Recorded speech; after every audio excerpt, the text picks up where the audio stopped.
So I like wine.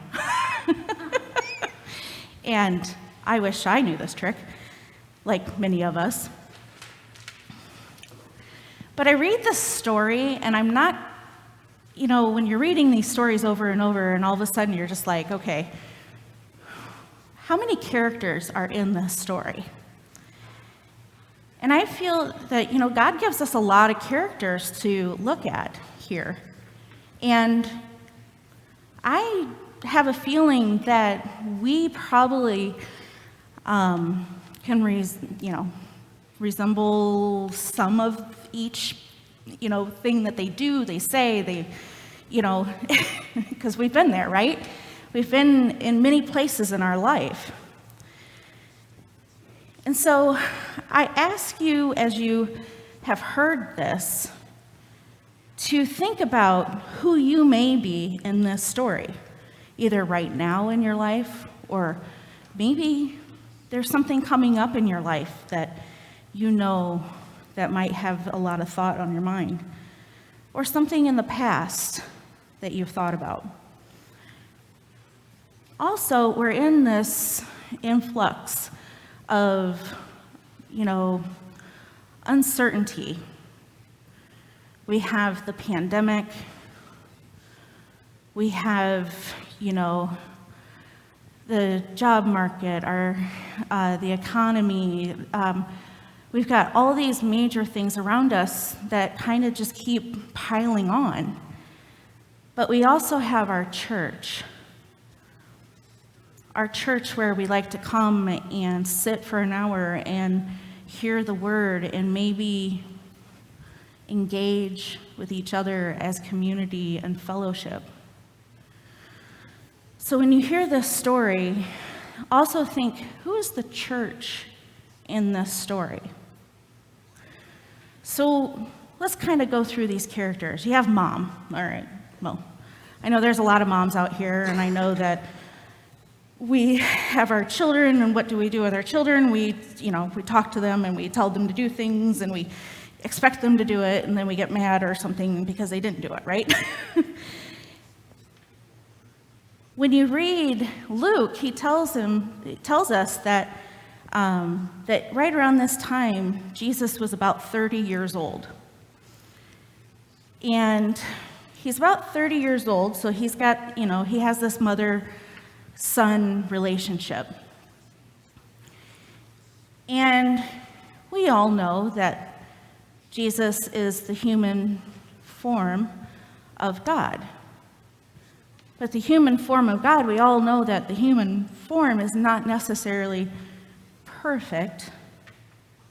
And I would assume that Jesus might also have the same attitude when mom has maybe told him to do something. And I get that assumption because he says, "Woman, why is it your concern or mine?" As if we're not the ones that put on this party. We didn't have any say in this, right? Well, she just pops up and says to the servants, "Just do what he tells you." So she automatically knew something, right? She knew something. Something that, like us parents, we already know something about our own kids. We already know. So then you go to the servants. The servants are there to serve. They serve the oppressed. They serve alongside people that feel the same way.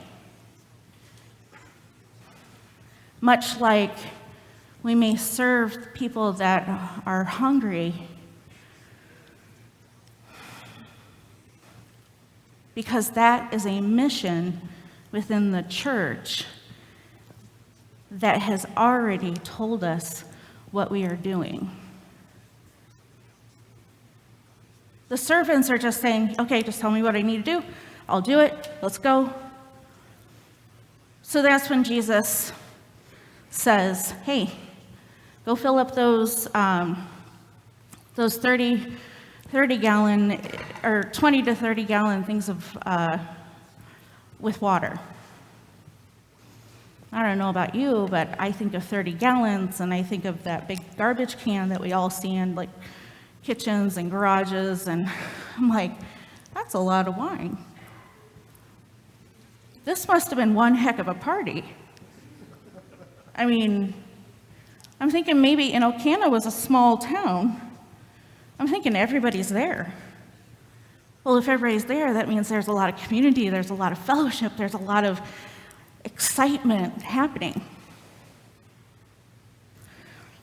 So they get everything, all the jars filled up. They have, and I can imagine it takes a couple people to move that. He then tells them, go ahead, take it to the servant. Or, I'm sorry, the chief steward. Now, if you have the position of the chief steward, and, I think, okay, this is the wedding planner. This is the event guy, right? This is the one that was supposed to have all this together, right? Should have expected this, should have known this. Which makes me think that whoever's getting married, we don't know who's getting married, but whoever is getting married has, is important to the community. So he's in this, and I'm assuming we just say servant, he, she, have this idea of, well, he was supposed to get all this together, and he was supposed to know, right? So he might have that feeling of, I screwed up, I failed, I didn't do what I was supposed to do. Then you have the disciples who are witnessing all of this, who are witnessing the situation, who are learning from Jesus. But I can almost guarantee you they're also doubting him at this point, because they haven't known each other for very long. He just started putting his disciples together. He just started talking to them and saying, hey, this is what we're going to do. This is what God has asked us to do. Follow me. But like most of us, we kind of go into it kind of with that science proving mindset. And we may be doubting that Jesus can do anything about this wine situation. And I've kind of said something about Jesus through all this, but I also think Jesus, well, he's human.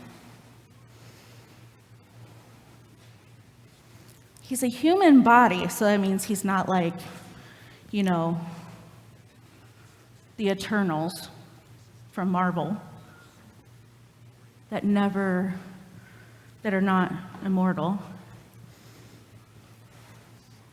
But I also see that he has a lot of procrastination, probably a little bit of anxiety too.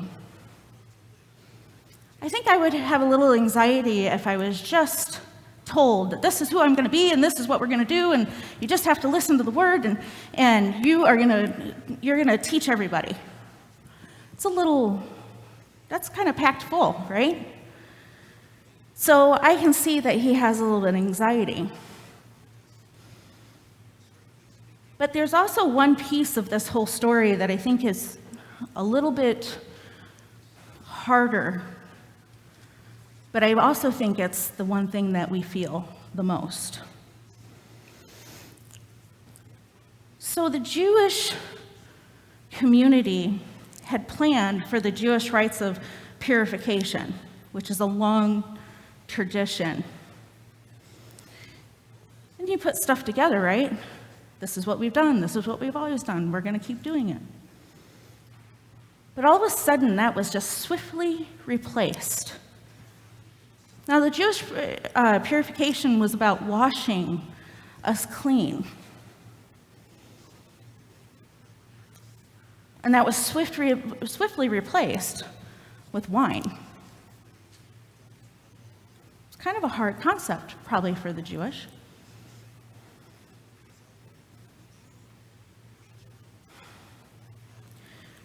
But we as Christians, we probably see this story as saying, hey, it was swiftly replaced with wine, and the wine is what I come to the table for.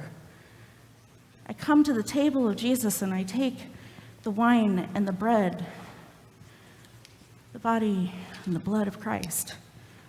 So is this where it starts? But I kind of keep going back to the Jewish community where they may feel replaced.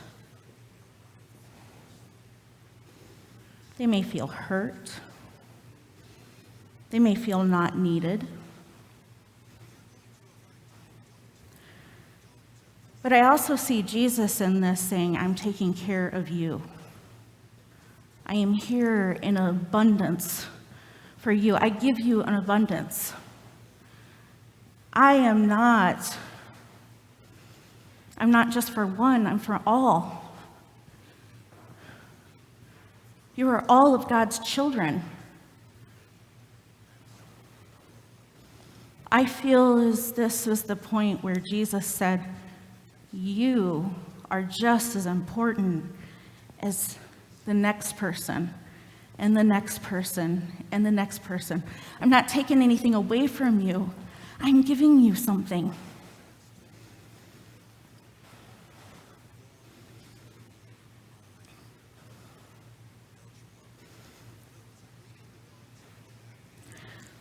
So going back to that question, who are you in this story?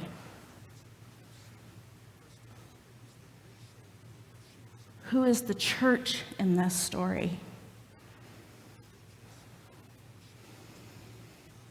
Do we sometimes feel as if the church has been swiftly replaced by some other thing?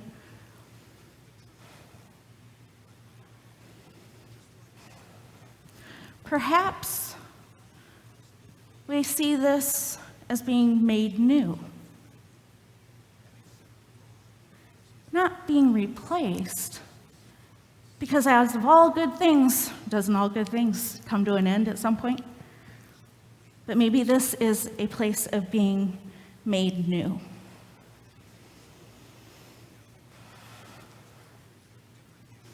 So however you've answered these questions for yourself and for the church that you commune with, and for even this world of where we're at, we know that we all struggle with change. We struggle with the pain that change causes.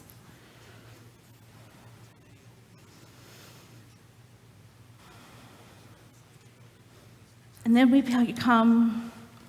becomes that feeling of not being needed. But we are needed. Every single one of us are needed. We are called into action every single Sunday. Every single one. What do we do with it?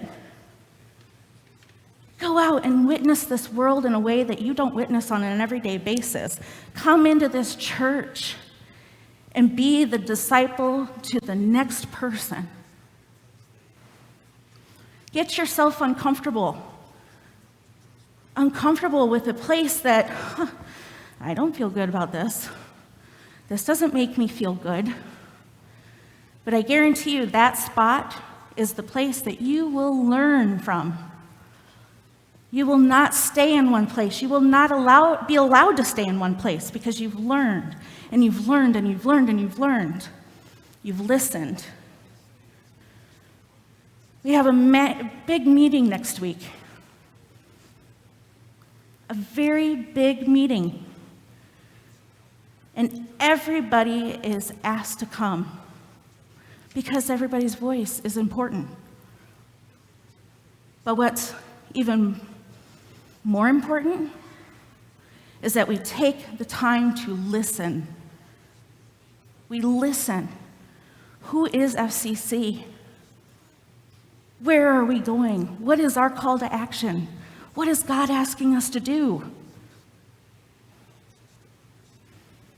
I think this is a perfect word to read today. because it puts everybody at the table. You know that you know all these characters.